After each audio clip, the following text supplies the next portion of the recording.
Bueno, muy buenos días a todas y a todos los presentes. Este día vamos a dar inicio a una conferencia y les damos la más cordial bienvenida a todas y a todos nuevamente. El día de hoy vamos a tener la conferencia titulada Tocuila, avances en las investigaciones de un sitio prehistórico en el municipio de Texcoco. Y bueno, el día de hoy tendremos la oportunidad de conocer estos grandes hallazgos. Nos va a acompañar el doctor Luis Moret Alatorre, que es un destacado arqueólogo de la Escuela Nacional de Antropología e Historia y una autoridad en el rescate biocultural de México. Su trayectoria incluye haber dirigido durante 15 años el Museo Nacional de Agricultura y liderado las excavaciones del yacimiento arqueológico de Tocuila, uno de los descubrimientos de megafauna más importantes del país. Es especialista en el origen de la agricultura prehispánica y en el patrimonio del lago de Texcoco. El doctor Moret destaca por su rigor científico en la reconstrucción de nuestra historia. Por otra parte, también nos acompaña el doctor Joaquín Arroyo Cabrales, uno de los científicos y paleontólogos más destacados de nuestro país, y él está adscrito a la subdirección de laboratorios y apoyo académico del Instituto Nacional de Antropología e Historia. Es biólogo por el Instituto Politécnico Nacional y doctor en ciencias por la Universidad de Texas. Cuenta con una trayectoria de más de 4 décadas de trabajo. Es jefe del laboratorio de arqueología y curador de la colección paleontológica del INE. También es miembro del Sistema Nacional de Investigadores, es SNI 1, nivel 3, y es una gran autoridad internacional en el estudio de este gran periodo prehistórico, no solamente de esta zona, sino en una gran parte del país. Bueno, para iniciar esta conferencia le vamos a ceder la palabra a nuestros especialistas y bueno, sean bienvenidos nuevamente a todos y a todos. Vamos a dar inicio.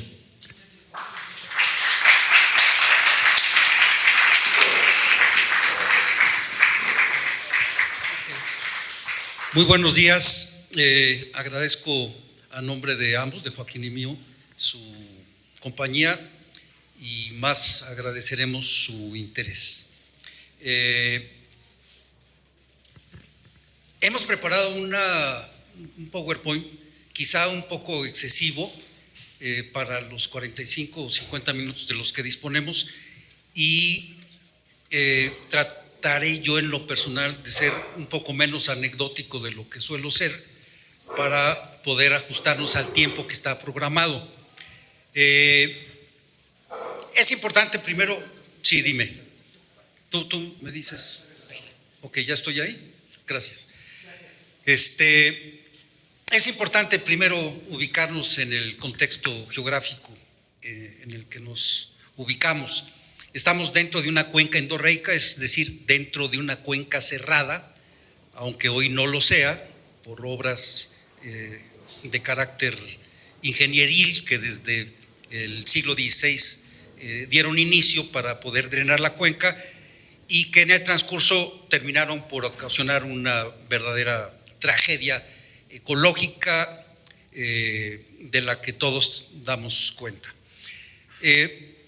Particularizamos con el asunto de que hablaremos del yacimiento de Tocuila, que como ubican en el mapa, está ubicado en el margen oriente de la Ribera Lacustre, a unos cuantos metros de la ciudad de Texcoco.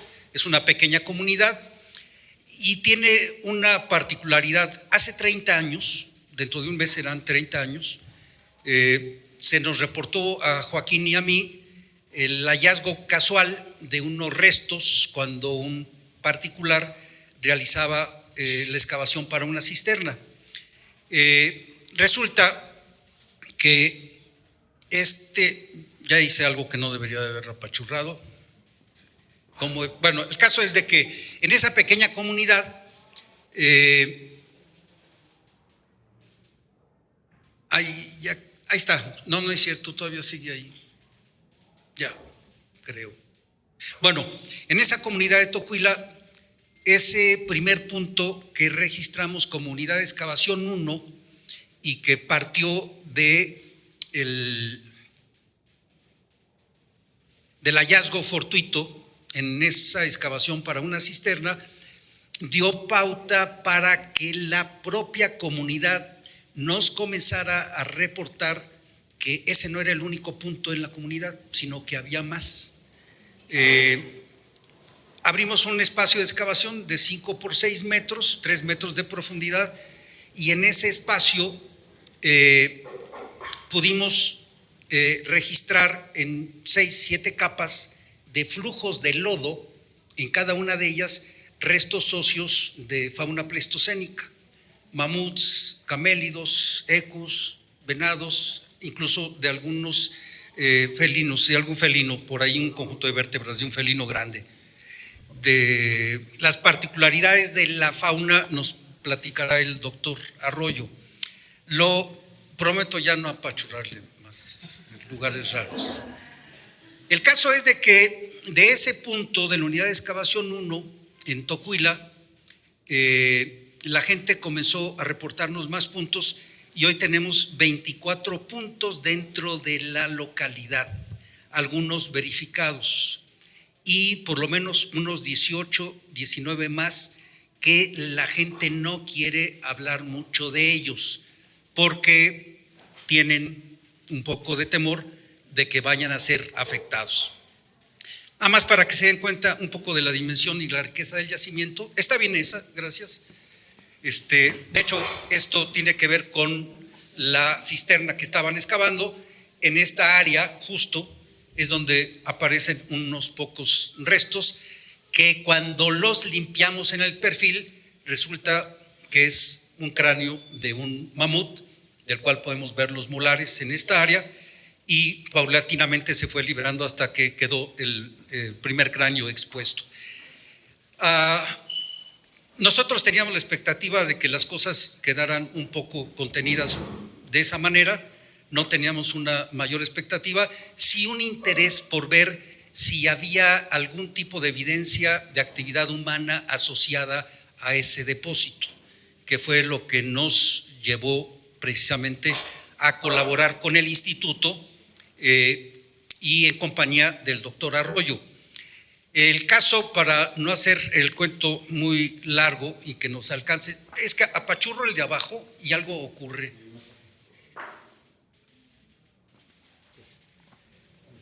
O yo pido y le cambian para no cometer el mismo error. ¿Sí? Ok. Ahí nos quedamos. A la siguiente, por favor. Ahí. Para que se den una idea, en la medida en que fuimos bajando los niveles de esa área de excavación y cada una de las capas de lodo que contenía materiales presentaba los materiales con una condición distinta a la anterior y por supuesto a la posterior. Quiere decir que, entre otras cosas, los materiales fueron arrastrados por flujos de lodo que tuvieron comportamientos distintos y que los materiales, cuando estuvieron expuestos a la intemperie, lo estuvieron durante distinto tiempo. Es decir, cada una de las capas tenía comportamientos tafonómicos distintos. Pero las cosas alcanzaron ya su dimensión mayor cuando llegamos a la última capa, en donde materialmente era tanto el material que no era posible transitar encima de él. Había que suspenderse por viguería para excavar como equilibristas hasta que conseguimos liberar algunos espacios. La siguiente, por favor. Una de las primeras inquietudes que tuvimos era cómo podemos explicar la formación del depósito y a qué momento corresponde. Sabíamos que no había sido un evento único, sino una sucesión de eventos. Pero ¿en qué contexto es que ese material se encontraba? Hubo colaboración de compañeros del Instituto de Geofísica que contribuyeron haciendo análisis de materiales que incluso generaron una secuencia de dataciones por radiocarbono, de la misma manera que la maestra Magdalena de los Ríos en el laboratorio del instituto generó también una serie de dataciones, lo cual nos comenzó a ubicar en el tiempo. Andábamos hablando, sin hacer las calibraciones, de entre 12,500, 13,000 años hasta 10,000 años antes del presente. Más o menos las dos series de dataciones correspondían. Ya con las correcciones estaríamos hablando más o menos de 15 a 10,000 años del proceso de formación de este depósito, pero no teníamos elementos para explicar la siguiente, por favor, cómo se había formado el depósito, porque había algunas hipótesis, particularmente del doctor Klaus Ibe, sobre flujos de lajares. El problema es de que estábamos muy lejos de las cimas y de las áreas donde pudieron haber discurrido los lajares, a menos que fueran lajares fríos, pero todo indicaba que más bien estábamos en un área de planicie lacustre con flujos de lodo, aluviones. La siguiente, por favor. Yo creo que aquí mejor te toca. Gracias, pues. Bueno, aquí hemos tratado de poner un poco la síntesis de los materiales que se fueron encontrando en un periodo de unos 2 meses. La verdad es que fue muy rápido y sobre todo la concentración era muy grande. Entonces hemos puesto aquí el número de restos, sobre todo de un animal tan significativo como son los mamuts, que al menos tenemos 1,200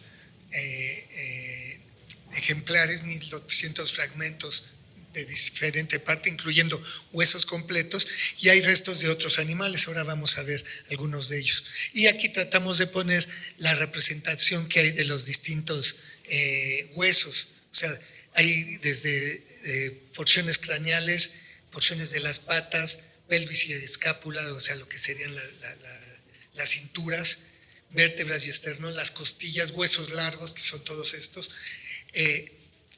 La verdad es que esto mismo traído en magnificado, si recuerdan, hace unos años se mencionó mucho lo que apareció en AIFA, en el nuevo aeropuerto. Bueno, es un conjunto muy semejante, nada más que magnificado muchas veces, porque allá se excavó mucho, aquí solo se excavaron 5 por 6 metros. La siguiente, por favor.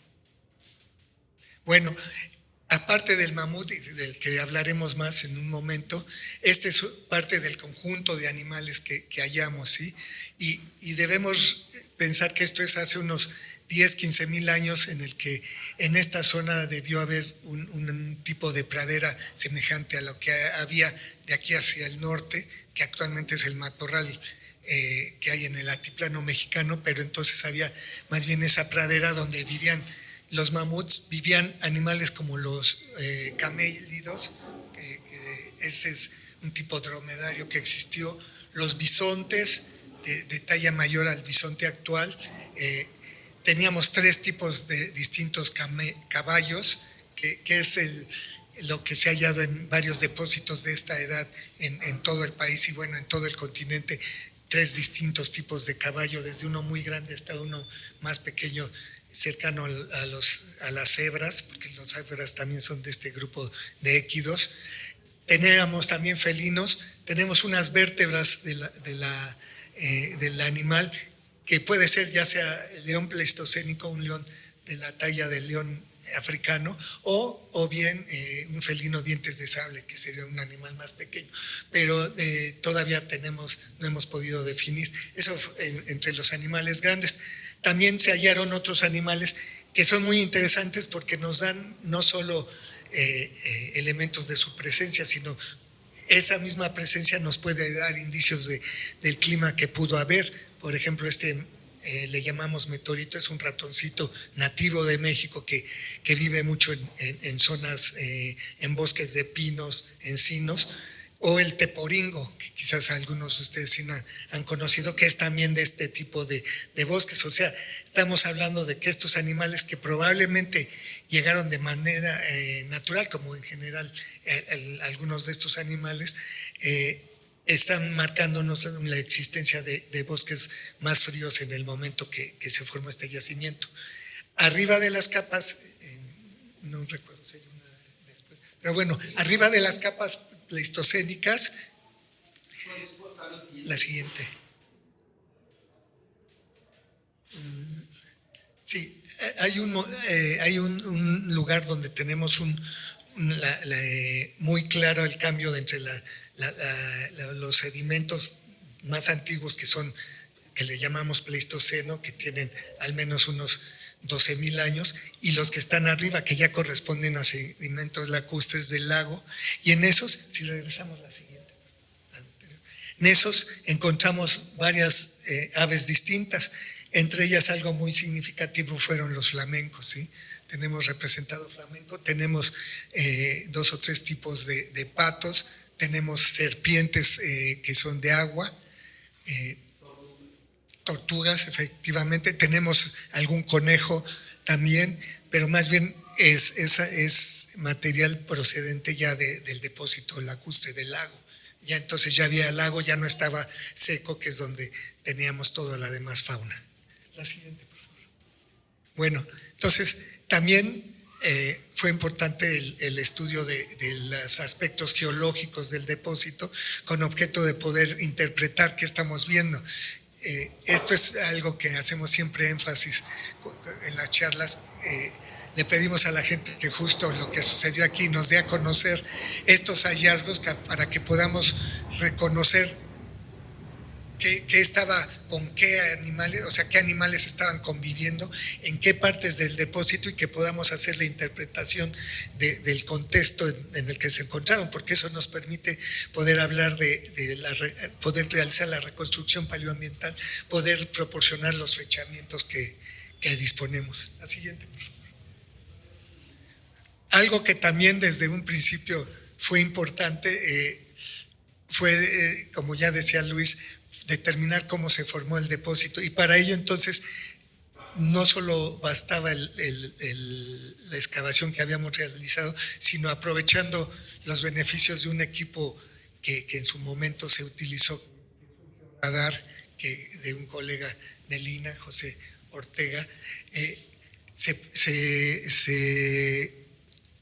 hicieron recorridos hacia la parte sur del depósito y hacia esta zona en el noroeste, y aquí se vio que podría, o sea, con base en las señales que ellos hallaron, y esto hay que pensar que las señales que ellos encuentran no es como en la película de Parque Jurásico, que sale la figura del Velociraptor, si la recuerdan los que se acuerdan de ella, sino aquí estas son cambios en las señales eléctricas o magnéticas en el aparato, pero eso mostraba que aquí había algo. Entonces se excavó y se vio que sí, que por acá venía lo que originalmente pensábamos que era ese canal, pero bueno, con eso nos los corroboró, y de hecho había más restos de mamut, de otros individuos, ya no de los mismos individuos.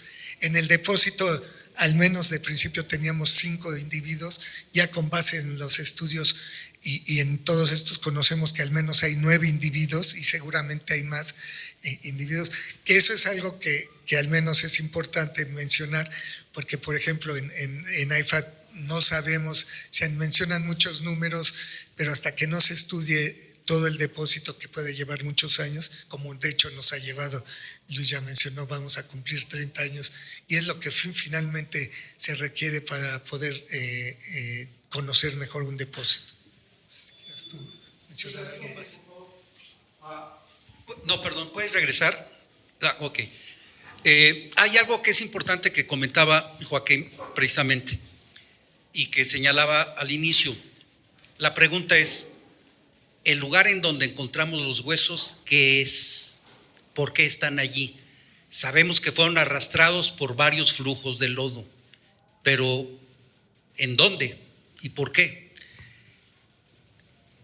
Bajo los estudios que se había hecho con georradar, más la estimación que hicimos de hacia dónde están apuntando los huesos, qué comportamiento tienen, porque había muchos fragmentos de huesos largos que apuntaban como agujitas en una dirección, y también observamos que se formaba una comba en la superficie de cada una de los flujos de lodo, y esto nos permitió suponer que habría un paleocauce.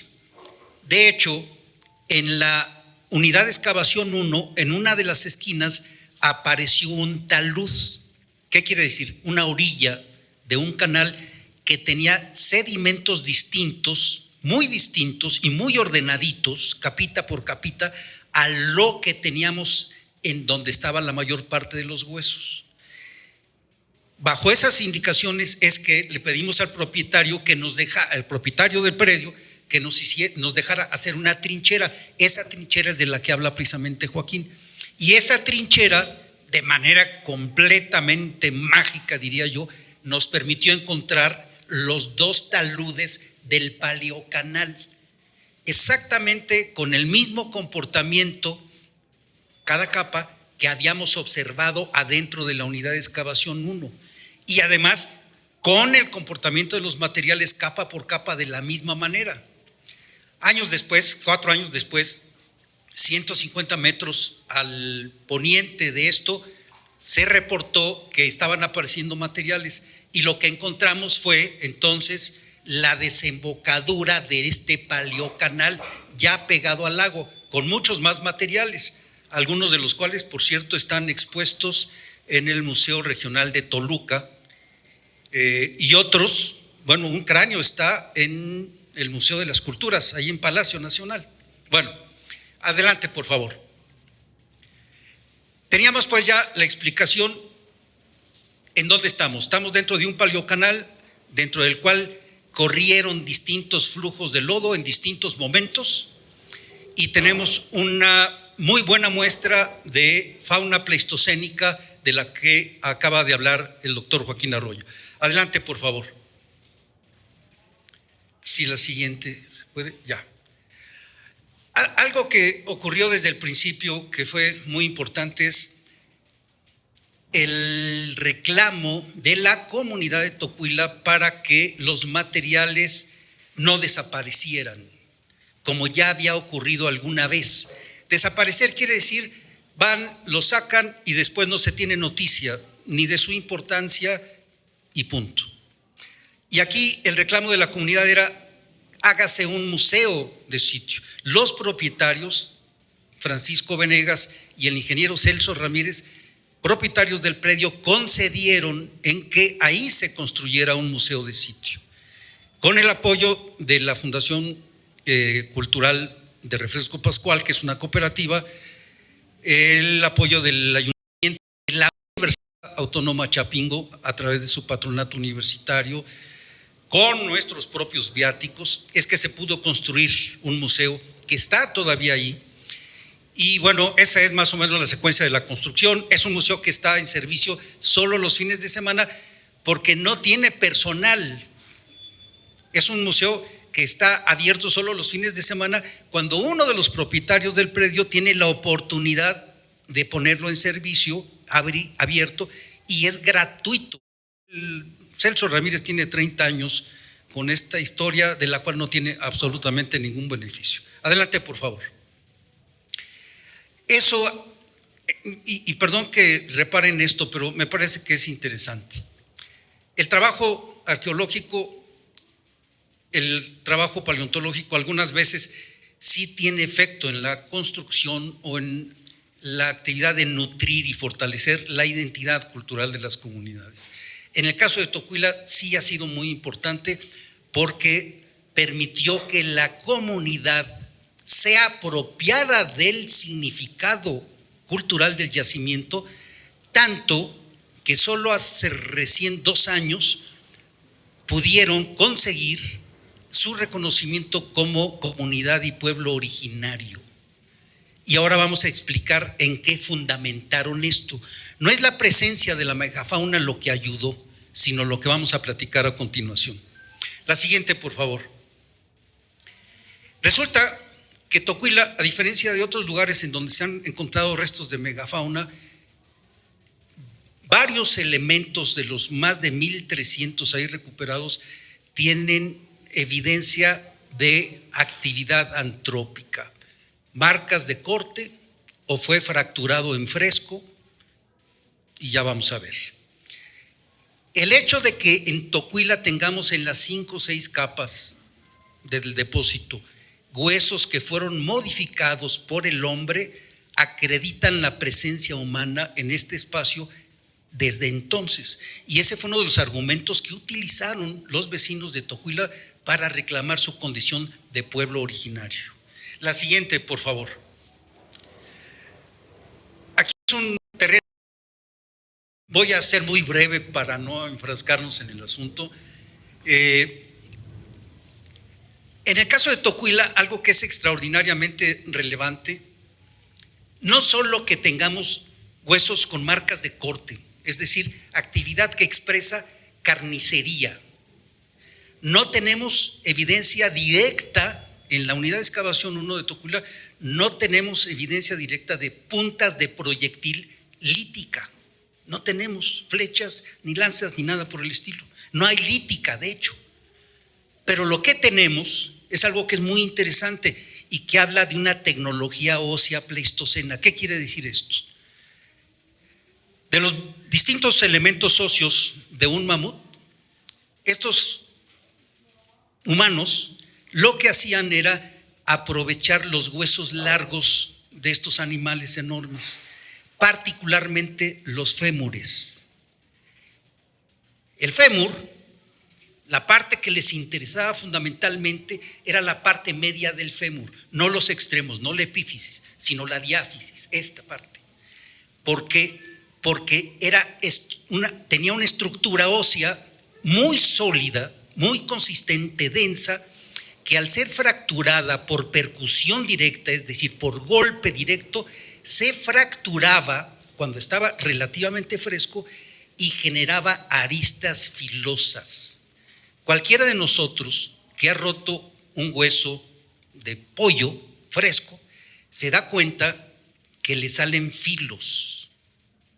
Bueno, si lo hacemos con un hueso seco, se astilla de una manera distinta y se pulveriza. El fracturar las diáfisis de los mamuts, la siguiente por favor, además de que tenía un comportamiento específico al que ya me referí, permitía sacar unas grandes lascas, la siguiente por favor, a las que le llamamos macrolascas. Y de ahí, la siguiente por favor, aquí me tengo que ir un poco más rápido, la siguiente por favor. Esta es una macrolasca de una diáfisis de un mamut. Y esta tiene la particularidad, porque ese fue como el elemento estrella que marcó la pauta, que tiene el comportamiento de la misma manera que un fragmento de lítica, de piedra, de obsidiana o de pedernal. Pero además, esta pieza, de manera completamente maravillosa, cerca de ella, en el mismo nivel, apareció una pequeña lasca que fue desprendida de esta, en la misma excavación, que es algo que habrá que agradecerle a Oscar Polaco, porque yo encontré esta, pero él identificó esta otra.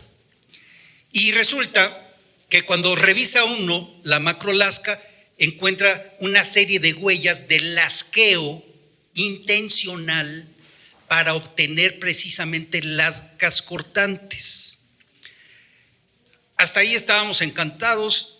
Es un trabajo de identificación que hicimos y de comparación con Eileen Johnson, precisamente. La siguiente, por favor. Pero, como suele ocurrir en Tocuila, anualmente hacemos trabajos de mantenimiento en perfiles, porque los perfiles están abiertos, así es el museo. Y limpiando uno de los perfiles, prometí no ser muy anecdótico, pero esto no puedo evitarlo. En uno de los perfiles, al limpiar, apareció una lasca muy filosa, y entonces, como eso es inusual o regularmente indica, ojo, actividad antrópica, lo que hicimos fue hacer un nicho en esa pared, y en esa pared lo que encontramos fue la epífisis de un fémur, una lasca que fue desprendida en fresco de ese fémur y un conjunto de astillas que estaban junto a esto. Es decir, en arqueología distinguimos básicamente dos contextos, un contexto primario y un contexto secundario. Contexto secundario es aquel que ya los materiales no están en su asociación original, ya fue removido, el agua se lo llevó, lo patearon, en fin, lo que sea. Un contexto primario es el que aparece tal cual como fue depositado. Y por primera vez en Tocuila apareció un contexto primario, en donde era claramente un área de actividad que además con el conjunto de elementos nos permitió caracterizar y describir la tecnología ósea de Tocuila de hace entre 15 y 10,000 años. De allí el gran valor cultural y el significado cultural de Tocuila. La siguiente, por favor. Estos son algunos elementos precisamente de esa área de actividad. Esta es una macrolasca desprendida precisamente. La siguiente, por favor. Esta es la epífisis del fémur, la lasca desprendida de ahí. La siguiente, por favor. Y aparecieron junto también otros elementos como este en el nicho que ensamblaba perfectamente bien con otro que había aparecido en el área de excavación. La siguiente, por favor. Y bueno, la caracterización de la tecnología ósea, a la cual ya no me voy a meter porque si no, no termino. Perdón. Bueno, un par de cosas alrededor de lo que ya mencionó Luis. Una es que en realidad esto que hemos podido localizar en Tocuila es de lo que tiene una mejor representación en el país, no solo en esta región, sino en todo el país, y de hecho puede ser también un punto de partida para investigaciones a nivel de todo el continente, ¿sí? Porque se tiene toda una secuencia muy clara de cómo se pudo estar trabajando el material. Lo otro, y lo vimos muy al principio en la primera diapositiva que mencionaba sobre estudios tafonómicos, esos son estudios que realizamos y lo que tratamos de hacer es la lectura del hueso, o sea, ¿qué nos dice ese hueso una vez que lo tenemos? No solo nos dice qué elemento es, como mencionaba Luis, el fémur, de qué animal, de un mamut, sino todos esos procesos por los que ha pasado, procesos que pueden ser biológicos, como un animal que lo pisoteó, raíces que lo cubren, procesos químicos que le provocan una serie de agujeros. ¿Qué pasa cuando están ya enterrados? O los procesos antrópicos, ¿sí? Cómo el humano pudo haber estado interviniendo en este hueso. La siguiente, por favor.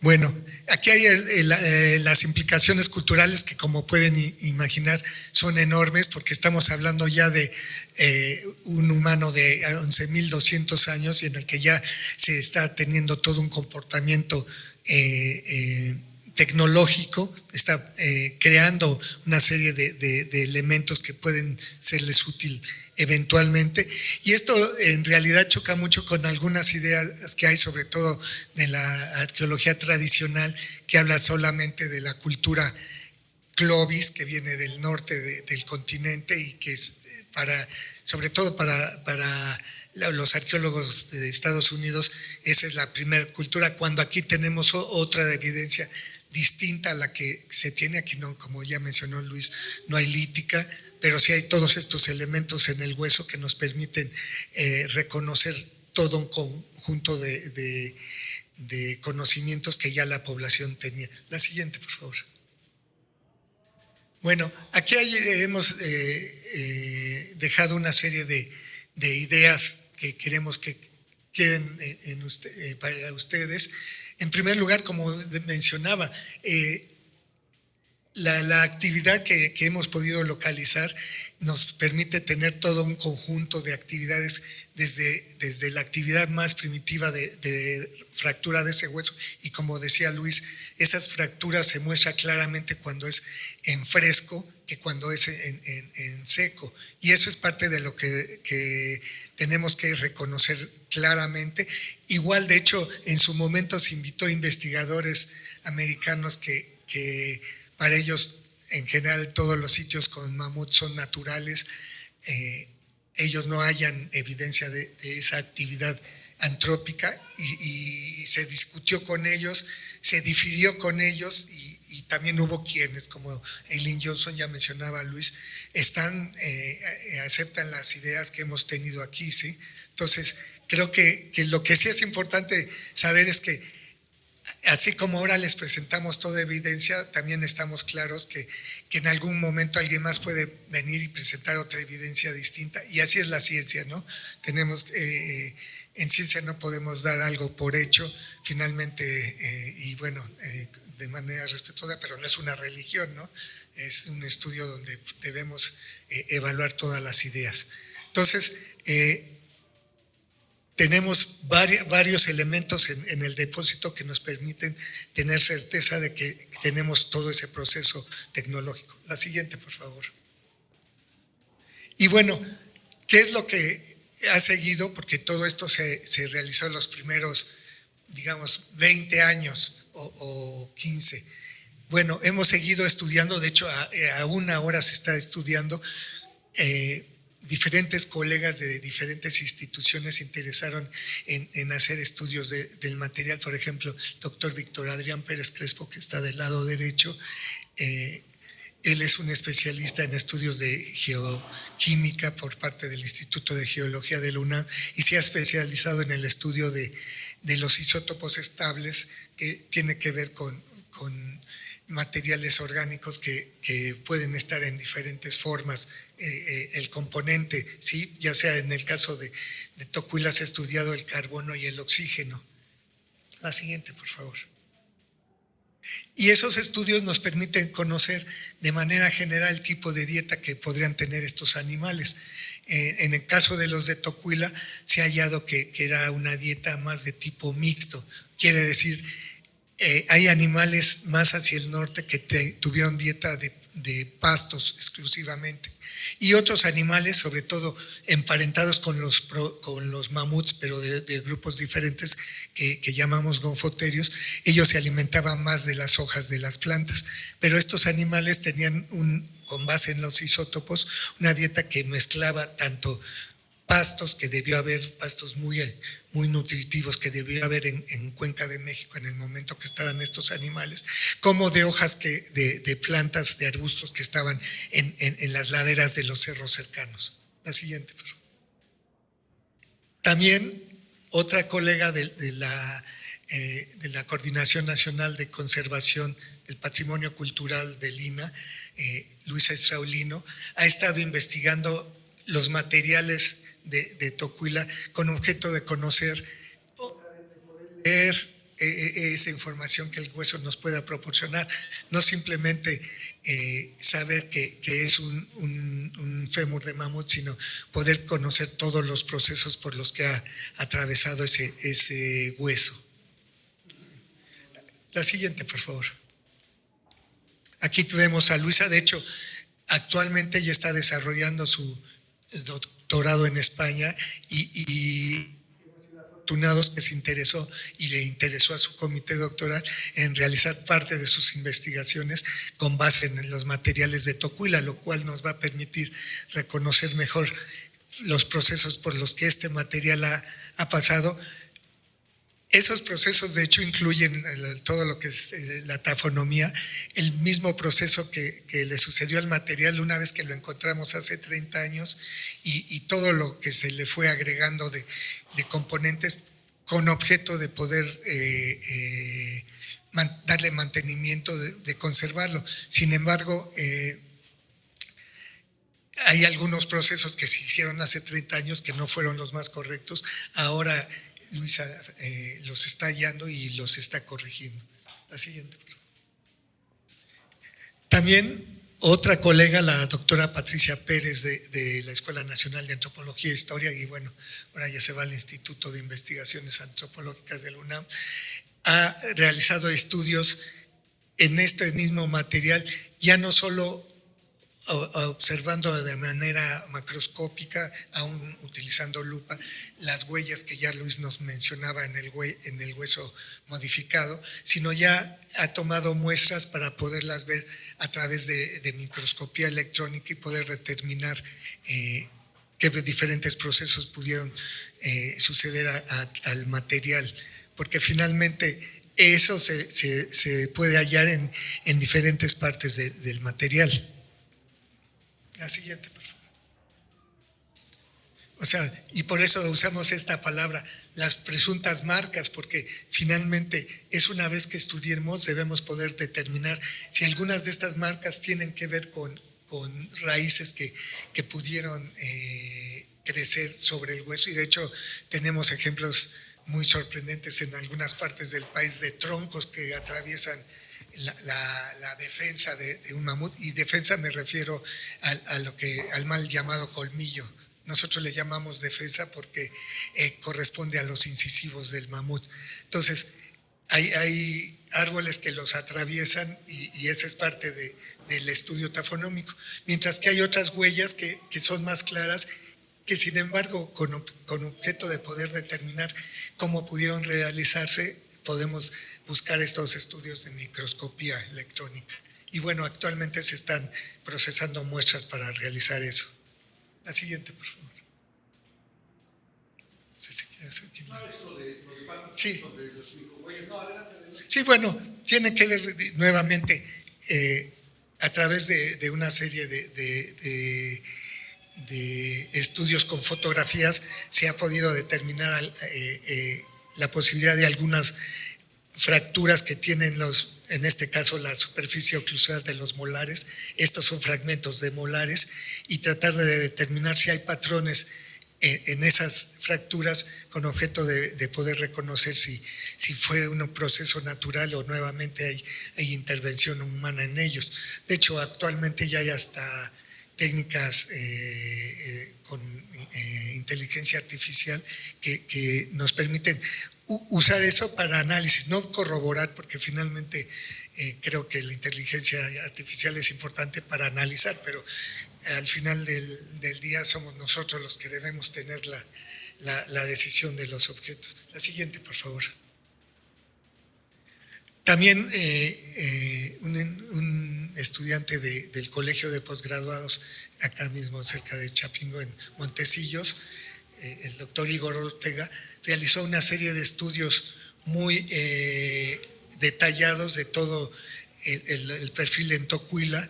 Le hizo una serie de análisis, aprovechando los equipos tan importantes que tienen en Tocuila, con objeto de poder determinar los diferentes escenarios ambientales, o sea, la reconstrucción paleoambiental en diferentes niveles, ¿sí? De hecho, un aspecto que en su momento Igor trató de considerar es hace algunos años hubo una propuesta de que había evidencia en Tocuila de elementos de un posible caída de un meteorito semejante a la que sucedió en Yucatán a fines del Cretácico hace 65 millones, pero hay una hipótesis sobre la extinción de megafauna hace 12, 20 mil años que habla de la posible caída de un meteorito, y aquí suponían que había esa evidencia. Igor encontró que no hay tal evidencia, ¿sí? O sea, realmente aquí es la causa de la extinción, tiene que buscarte tanto en la actividad antrópica como en procesos naturales. La siguiente, por favor. Bueno, aquí vemos Igor en los laboratorios está realizando diferentes análisis. Él presentó su examen el año pasado, y es el doctor Igor Ortega, y bueno, él va a continuar haciendo estudios de micromorfología que puede darnos una información muy precisa de los ambientes en los que los diferentes materiales hallados en un depósito se pueden hallar. La siguiente, por favor. Esto es nuevamente lo mismo.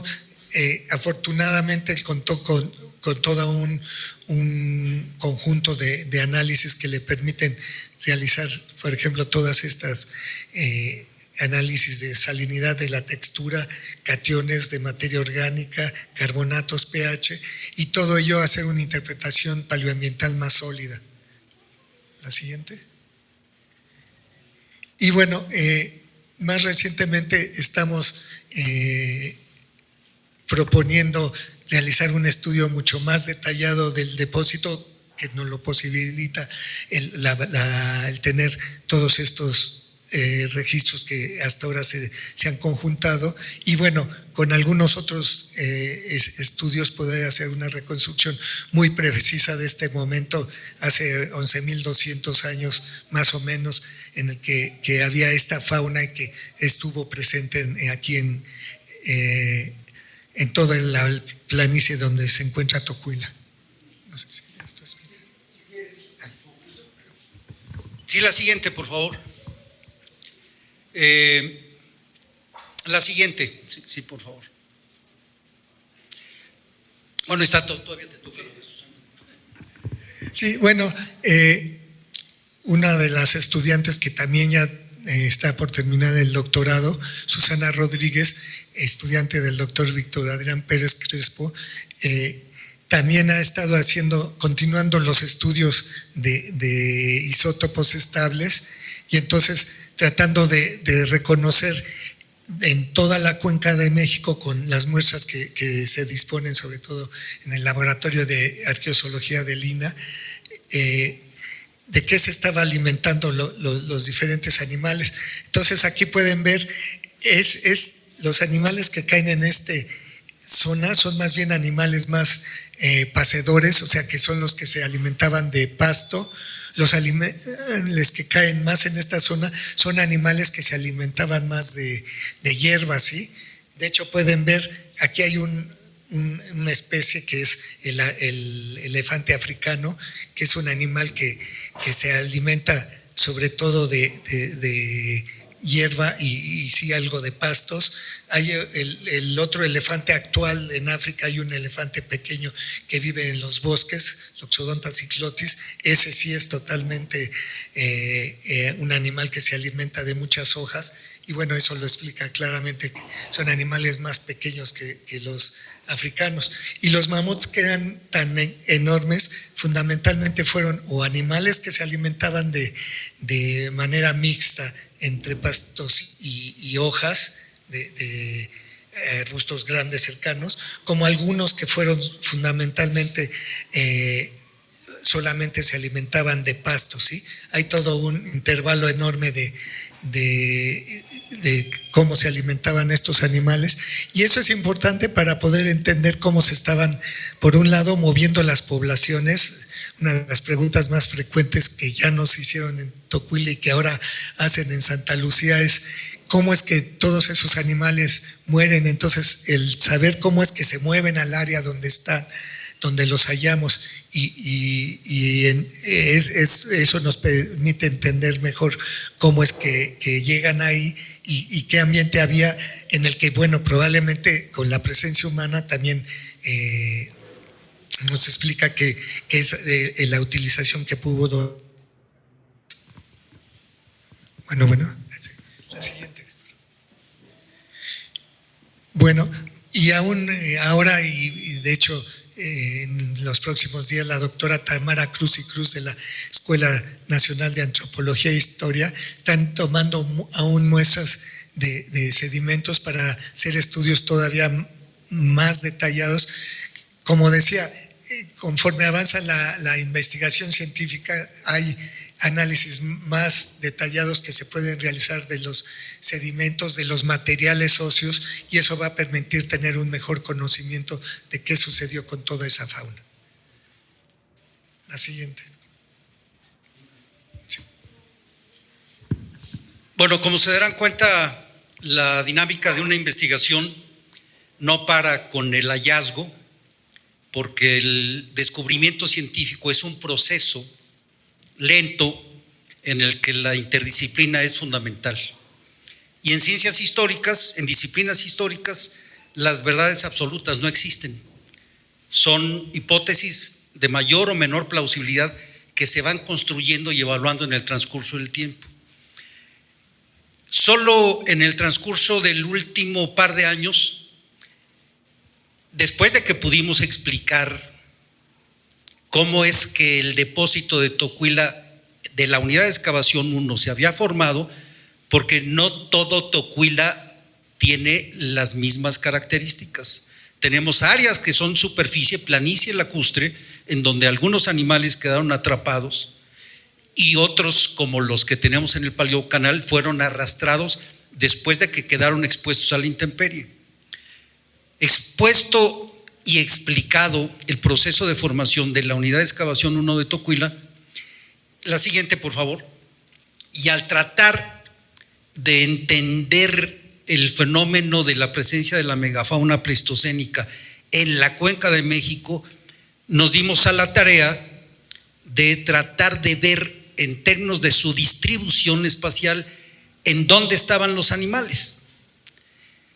Y encontramos que cerca del 90% están concentrados en las antiguas playas del lago de Texcoco y de Xaltocan, a diferencia de lo que ocurre en las subcuencas de Xochimilco y de Chalco, en donde el agua es menos salina.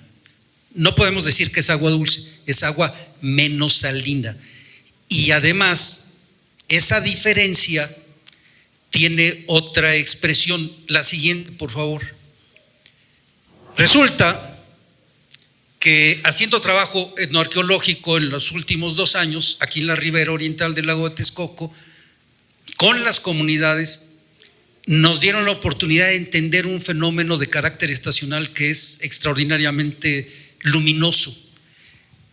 Resulta que cuando termina la temporada de lluvias y comienza a bajar el nivel de humedad, comienza el proceso de las eflorescencias salinas, comienza a emerger el tequesquite, un proceso que se agudiza notablemente con el invierno. Por eso los tequesquiteros, hacia finales del invierno y antes de que empiecen las lluvias, cosechan el tequesquite. ¿Qué es el tequesquite? Sal. Y resulta que los herbívoros tienen la necesidad ineludible de consumir sal. Es un imperativo para su sistema inmunológico, para su salud. Si tenemos en la Cuenca de México, en las subcuencas salobres, el fenómeno de las eflorescencias salinas de manera estacional, al final de la temporada, al principio de la temporada seca, durante el invierno, podemos imaginarnos a las grandes manadas no residentes sino migratorias de herbívoros del Pleistoceno migrando a la Cuenca de México y concentrándose preferentemente en estas riberas salinas. Y entonces, ¿quieres regresar a la anterior, por favor? Entonces ¿por qué tenemos mayor concentración de animales justo en esos lugares donde el fenómeno de las eflorescencias salinas está estacionalmente? Ahora sí, la siguiente, por favor. Estudios muy recientes en África, en algunas regiones, han mapeado la distribución de los pastos halófitos, es decir, de los pastos salinos, y han encontrado que las grandes manadas de herbívoros se concentran precisamente en donde hay pastos halófitos. Si tenemos riberas salobres, tenemos pastos halófitos. Entonces, ¿qué tenemos en las riberas de los lagos salobres de Texcoco y Xaltocan? Sal y pastos. Los ganaderos de varias partes dan testimonio. Si las vacas van y encuentran pastos dulces, se van sobre los pastos salados como cualquier pequeño va sobre los dulces. ¿Sí me explico? La siguiente, por favor. Tenemos pues, además, una referencia interesante. En una región de África, en Kenia, manadas de elefantes estacionalmente acuden al interior de gruta kárstica para, en la oscuridad absoluta, poder entrar y consumir la sal que está allá adentro. La siguiente, por favor. En síntesis, tenemos un cebo que es la sal y los pastos halófitos. Y tenemos un elemento fundamental para que los animales puedan entramparse, que son los jaboncillos del lago de Texcoco. Los ganaderos, los cazarrecolectores de la región también nos enseñaron eso en el trabajo etnoarqueológico. Cuando un pescador, un recolector va a campo a cosechar aguautle o cualquier otro producto, prefiere no ir solo, porque si mete un pie o cae dentro de una grieta, no sale solo, necesita ayuda. Cuando un animal cae en una grieta, caballo, burro o vaca, necesitan varios para poderlo sacar. ¿Van visualizando? Tenemos un cebo, sal y pastos y una trampa, los jaboncillos. Solo recientemente y estoy hablando de unas semanas, que presentamos esta hipótesis. Es una hipótesis que está sujeta a trabajo y a evaluación, y hay aquí por lo menos un par de compañeros que están colaborando, como Adrián, como Igor, en esta tarea. La siguiente, por favor. Solo para concluir, Tocuila es un proyecto de investigación en curso, tiene 30 años, estamos por cumplir 30 años en esta tarea. Es un espacio abierto a la investigación y tiene un enorme significado cultural en la perspectiva de entender mejor los procesos de la presencia humana temprana. Tocuila ayuda y contribuye mucho en conocimientos. No es un trabajo concluido, es un proceso que está en camino y en el que participamos muchos. Hemos mencionado el doctor Joaquín Arroyo y yo a algunos cuantos de los compañeros, pero la verdad la lista es larga y de repente compartimos un poco de pena por no mencionar a todos, pero ya te toca concluir a ti. La siguiente, por favor. Bueno, una parte ya se había mencionado desde hace un rato, la participación de la comunidad y que la comunidad recupere como ellos de este patrimonio cultural.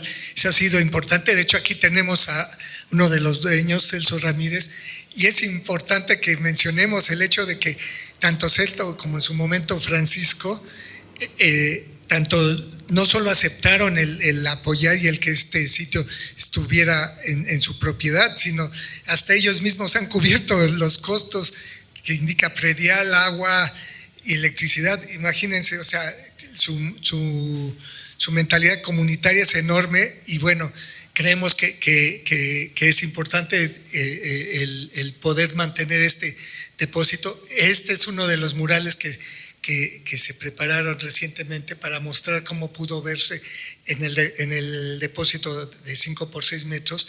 Se creó un pasillo donde puede verse hacia cada lado cómo se vería hace 11.200 años el lago, ¿sí? Entonces, creo que eso es indispensable señalarlo. Bueno, de hecho aquí pueden ver el flamenco. La siguiente, por favor.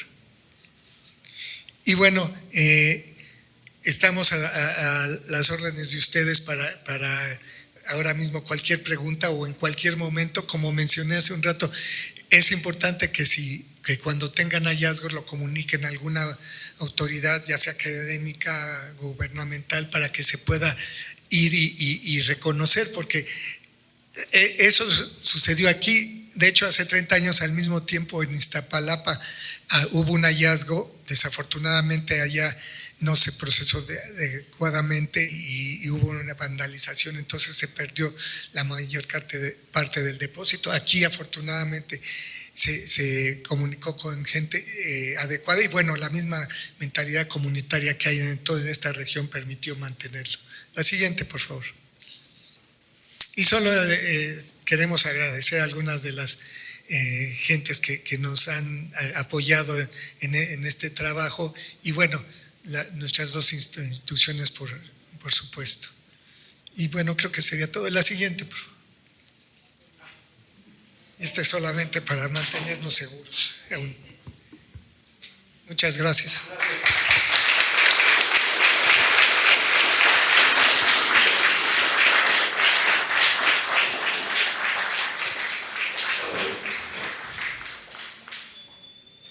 Bueno, si no tienen inconvenientes, pasaríamos a algunas preguntas y respuestas, algo que sea una dinámica corta en función de los tiempos de los especialistas. Si alguien tiene alguna.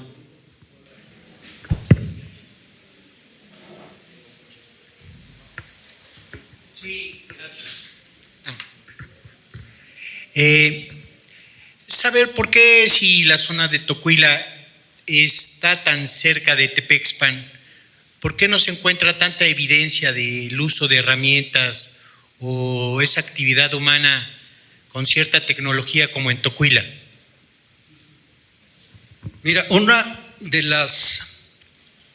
entre las varias razones que hay, una de las razones tiene que ver con que solo recientemente comenzamos a mirar con atención el hueso como una materia prima que puede ser modificada, que pudo ser modificada. Durante mucho tiempo, si no había lítica, si no había puntas de proyectil, de obsidiana o de pedernal, no había actividad humana. ¿Sí me explico? Solo cuando comenzamos a mirar con una perspectiva un poco más amplia es que podemos comenzar a mirar y a descubrir cosas que antes omitimos.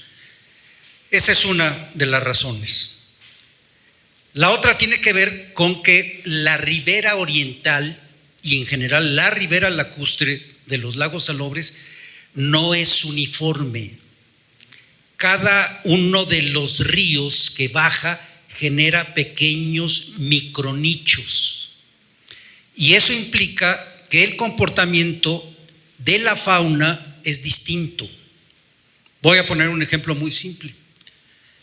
Para los pueblos ribereños no tienen los mismos o no tenían los mismos productos para el consumo humano en el área de Ixtapan o de Nezquipayac que los de Tocuila. Y el ejemplo para mí que ilustra esto es el siguiente. A través del río San Juan, todavía hace 40 y 50 años, las avenidas del río San Juan metían grandes cantidades de acosiles, de ajolotes e incluso pez blanco, los famosos huiles. Ya no están. Pero eso que ocurría ahí no ocurría en otras áreas. Por ejemplo, los ríos Huexotla, Texcoco, Chapingo, porque son cuencas hidrográficas distintas. ¿Sí? Y habría más explicaciones, pero tiene que ver básicamente con estas dos. Si hay micronichos distintos, estamos hablando entonces de que la oferta para humanos y animales, que no dejamos de ser animales, era distinta, ¿no? Sí, Paco, adelante. Gracias. Muchas gracias a los doctores Joaquín y Luis por esta interesante charla, a lo mejor un poco compleja para los que no manejamos ciertos términos que tienen que ver con su trabajo especializado como arqueólogos, antropólogos. El hecho de que ustedes nos permitan visualizar cómo eran las condiciones hace miles de años, cómo han ido cambiando, qué seres humanos habitaron la zona, es de una riqueza enorme, nos traslada y nos permite valorar lo que tenemos tan cerca de la Ciudad de México, es parte de Texcoco. Y yo creo que a los citadinos nos hace falta mucho más información para sensibilizarnos y poder ver, por ejemplo, a Tocuila y muchos otros lugares de los alrededores de aquí de Texcoco como sitios de interés turístico. Creo que hay un potencial enorme. Incluso las familias podrían hacer su visita dominguera a Tocuila, ir al museo de el ingeniero Celso, con quien he tenido el gusto de platicar, y la verdad reconocer el trabajo de gente como don Celso, porque incluso asumiendo gastos han protegido y promovido. Uno habla con don Celso y ya es un súper conocedor de la temática relacionada con los descubrimientos. Es muy interesante platicar con él. Y ya aterrizando en mi pregunta, cuando ustedes hablan de el canal el Paleocanal, se refiere que esa era la parte estrecha a donde desembocaban las corrientes de agua que venían de los cerros alrededor de Texcoco. Era como la parte estrecha o una de las partes estrechas, el Paleocanal, y ahí se iban atorando restos. Ya, explico. Sí, el Paleocanal, si quieres quítale lo de paleo para que se entienda, tal cual era un canal, fue un canal como cualquiera de los ríos actuales, con la excepción de que hoy los canales que llegan a la planicie lacustre los vemos canalizados, pero hace 40, 50 años no estaban completamente canalizados o no estaban canalizados. Y en la planicie lacustre, la energía y el volumen del agua que pueda bajar por uno de estos ríos puede en la planicie lacustre, que es blanda, abrir camino o cambiar de ruta si se asolva. Al mirar el Paleocanal de Tocuila, lo que vemos es un canal que sirvió durante bastante tiempo, 3,000 a 4,000 años, hasta que se asolvó completamente. Y al asolvarse, porque eso lo podemos ver nosotros en los perfiles de Tocuila, vemos claramente cómo cambió la pendiente y aventó el canal en una dirección más hacia el norte. ¿Sí me explico? Entonces, en una planicie lacustre, la densidad del material que transporta, la energía y el volumen determinan hacia dónde en una planicie lacustre se mueve un paleocanal o un canal, pues, ¿no? Sí, adelante. Gracias, doctor. Muchas gracias, doctor. Felicitaciones por este tema tan interesante. Yo tengo una duda. En donde mencionaron que se obtenían microlascas de los cortes de los huesos, mencionaron 3 términos, que es matanza, carnicería y cantera. En el de matanza y carnicería, pues supongo que era para alimentarse, ¿no? Pero cantera. La cantera alude a... Se aplica para el concepto que aplicamos para una cantera de piedra, un lugar de donde obtienes piedra y la trabajas, una mina de piedra. Allí en Chimalhuacán lo tienen muy bien definido, ¿no? Y una cantera de hueso es este lugar en donde hay una gran cantidad de hueso que puede ser utilizado. Tú, en algún momento con Alexander Boresha, conseguimos unos huesos largos de vaca y los tuvimos a la intemperie un buen rato para entender cuánto tiempo puede pasar para que un hueso largo de una vaca se deshidrate completamente, para que si tú lo fracturas, en qué momento todavía se comporta como un hueso fresco que genera astillas. Nos sorprendió porque después de un año fresco, con la salvedad de que el tuétano, la médula, olía horrible. Pero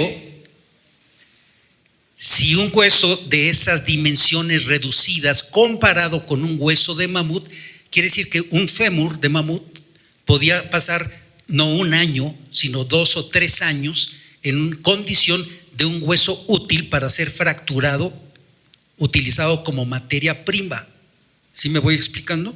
Entonces, para responder en síntesis a tu pregunta, entendemos por cantera de hueso un lugar en donde abunda esta materia prima para ser aprovechada. ¿Ya?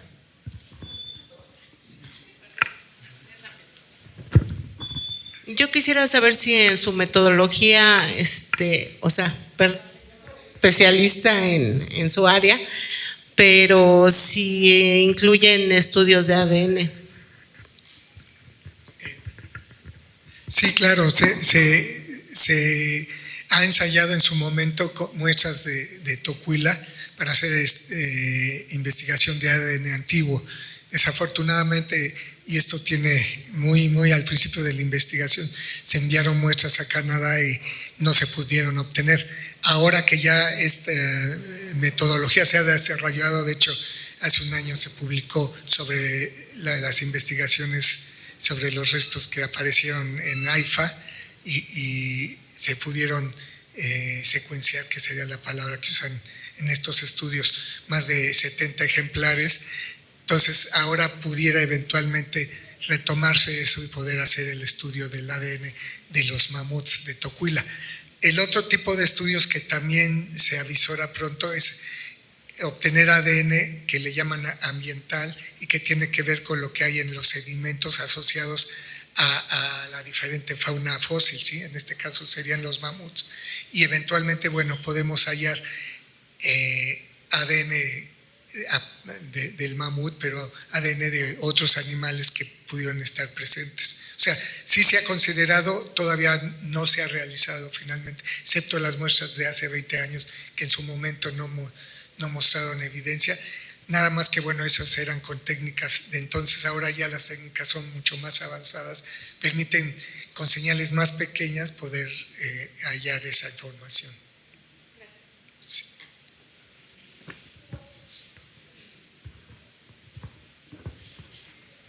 Muy buenas tardes. Yo vengo de la localidad del municipio de Atenco, precisamente en Acuezcómac. Hace muchas décadas atrás, cuando se estaban generando las excavaciones para el drenaje, encontraron a un mamut y a una pequeña cría de mamut. Desafortunadamente no se reportó, pero yo pienso, o no sé ustedes que son los especialistas, que todo en esta zona, por el tema del jaboncillo, me imagino que era la madre y la cría, y que por el jaboncillo se quedaron ahí varados, murieron.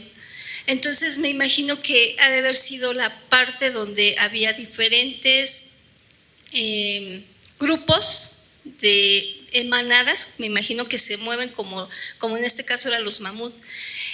Toda esta zona está llena existieron estos animalitos, y ahora pues es importante volver a retomar para saber cómo fueron evolucionando, bueno, creciéndose y su extinción. Entonces sí pienso que no nada más Tocuila, en diferentes zonas están los esqueletos o los restos óseos de estas grandes manadas. Sí, claro. De hecho, Luis mostraba en el mapa que indicaba hacia el norte de lo que es Cuenca, incluyendo desde Chimalhuacán hacia el norte, desde Chicoloapan, de hecho, en toda la zona donde debió ser la orilla del lago o de los lagos, hay la evidencia de estos animales. De hecho, tenemos registros de más de 70 distintos animales, que en muchos casos son piezas aisladas, pero porque finalmente solamente alguien halló un fragmento. Y bueno, en el caso de los mamuts es indudable que la gente lo va a reportar. Puede que haya otros animales, caballos, bisontes fósiles, pero la gente puede asociarlos con animales domésticos muy grandes. Pero los mamuts sin duda la gente lo va a reportar siempre, ¿no? Entonces sí, claro, y de hecho sería muy interesante poder hallar crías. En AIFA, que se excavó una extensión muy grande, permitió por eso hallar tantos individuos, y bueno, hubo individuos muy, muy jóvenes, probablemente hasta neonatos. Entonces, sí, claro, toda esa zona tiene muchas posibilidades. Toñita, fíjate que este punto de Acuezcómac es el que está calle de por medio de la escuela. Está como un punto en el mapa. Sí lo tenemos registrado. Gracias.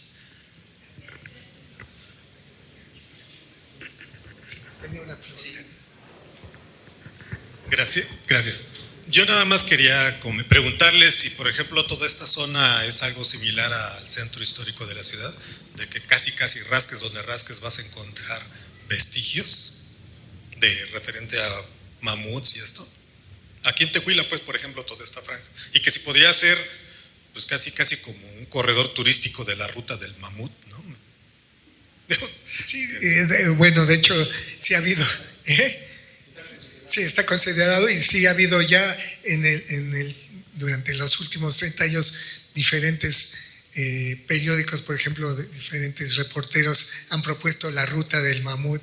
De hecho, incluyen Tocuila, Santa Isabel Iztapa, Ecatepec, también hay mamuts. Entonces, sí, hay muchos que pudieran considerarse como una posible ruta turística eventualmente.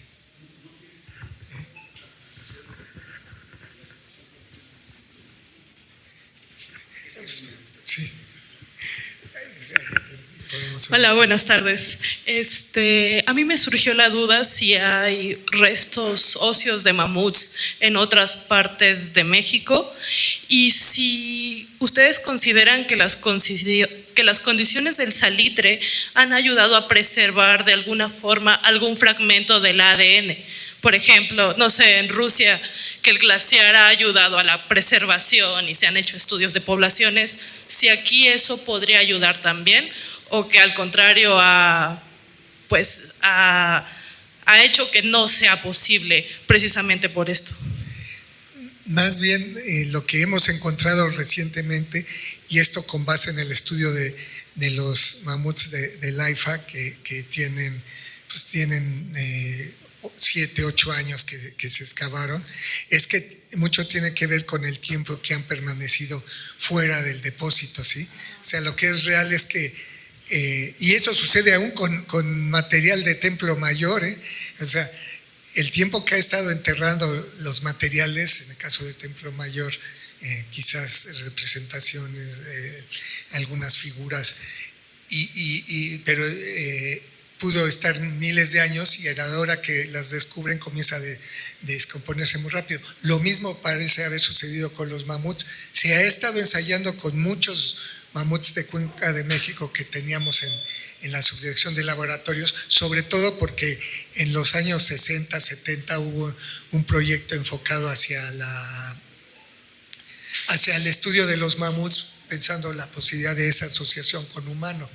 Fueron pocos los sitios que en realidad se hallaron con tal asociación, pero muchos los sitios donde había restos de mamut. Entonces se tienen muchas muestras, pero desafortunadamente ya se halló que el ADN está muy descompuesto.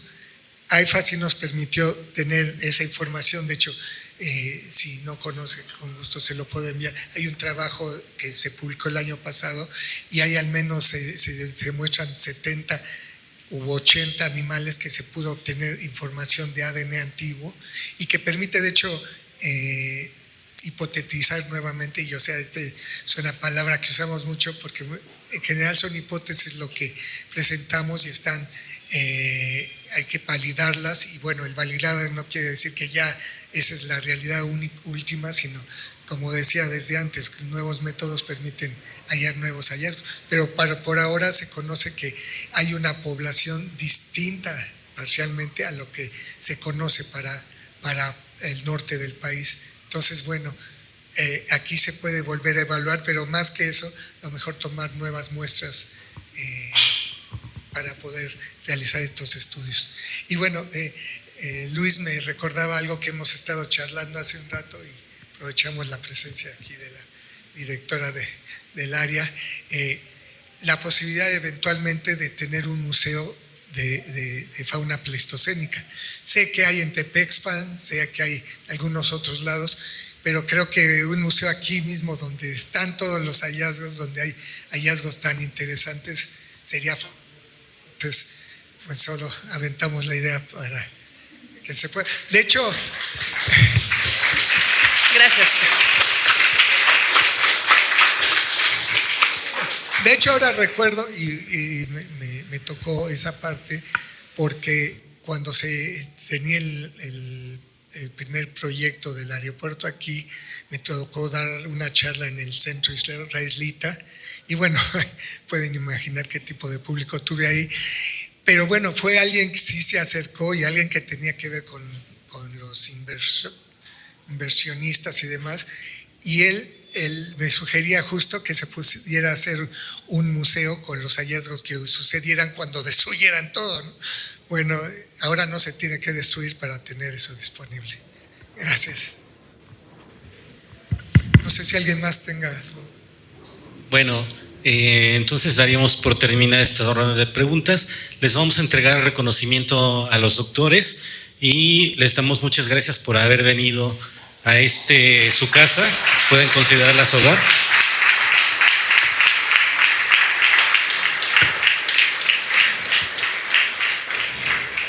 Doctor Joaquín, doctor Luis, muchísimas gracias.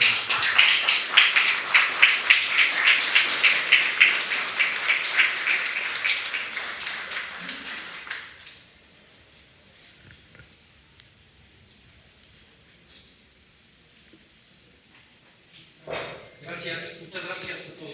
Muchísimas gracias. Tendremos próximas actividades como esta, estén pendientes a nuestras redes sociales. También tenemos un curso de verano que también pueden consultar las bases en nuestras redes sociales. Y bueno, muchísimas gracias por haber asistido a su casa, el Parque Ecológico Lago de Texcoco. Nuevamente expresamos los agradecimientos a los doctores. Que pasen muy buena tarde.